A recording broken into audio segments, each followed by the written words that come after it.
मध्य प्रदेश में फिर बजेगा बागेश्वर सरकार का डंका। सनातन विरोधियों की लगेगी लंका। एकांतवास के बाद बाबा एक बार फिर से दिखाएंगे जलवा। तो नमस्कार दोस्तों, स्वागत है एक बार फिर से हमारे यूट्यूब चैनल में। अगर हमारे यूट्यूब चैनल पर नए होंगे तो हमारे यूट्यूब चैनल को सब्सक्राइब कर लेंगे।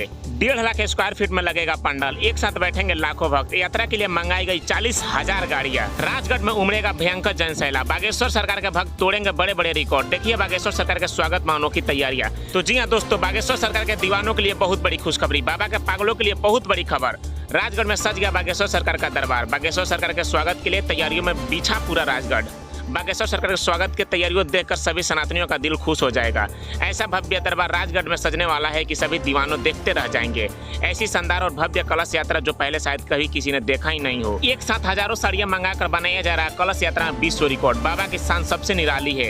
एकांतवास से लौटने के बाद बाबा बागेश्वर सरकार की अलौकिक शक्तियों के दर्शन के लिए भक्त पागल हो रहे हैं। ऐसे में राजगढ़ में भव्य कथा और दिव्य दरबार की तैयारियां शुरू होने वाली है।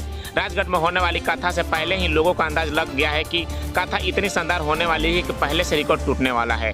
जरा इस भव्य पंडाल को तो देखिए, किस तरह से कथा सुनने वालों के लिए भव्य पंडाल सजाया गया है। मध्य प्रदेश के राजगढ़ में आप सबके पास सबसे पहले बागेश्वर सरकार की कथा और बाबा की बातों से जुड़ी खबर पहुंचाने के लिए आज हम आपको बताएंगे कि कथा की किसकी है तैयारी। आखिरकार इस कथा में क्या क्या खास होने वाला है, किस तरह से राजगढ़ में पुराने सारे रिकॉर्ड ध्वस्त हो सकते हैं। एकांतवास से वापस लौटकर बागेश्वर सरकार किस तरह से बालाजी महाराज के आशीर्वाद से मिली अनोखी शक्तियों के माध्यम से सभी भक्तों का भला करेंगे। तो जी हाँ दोस्तों, बाबा बागेश्वर से जुड़ी हर छोटी बड़ी खबर जानने के लिए हमारे यूट्यूब चैनल को सब्सक्राइब करें और बेल आइकन को ऑन कर दें और अपनी कमेंट सेक्शन में राय जरूर बताएं।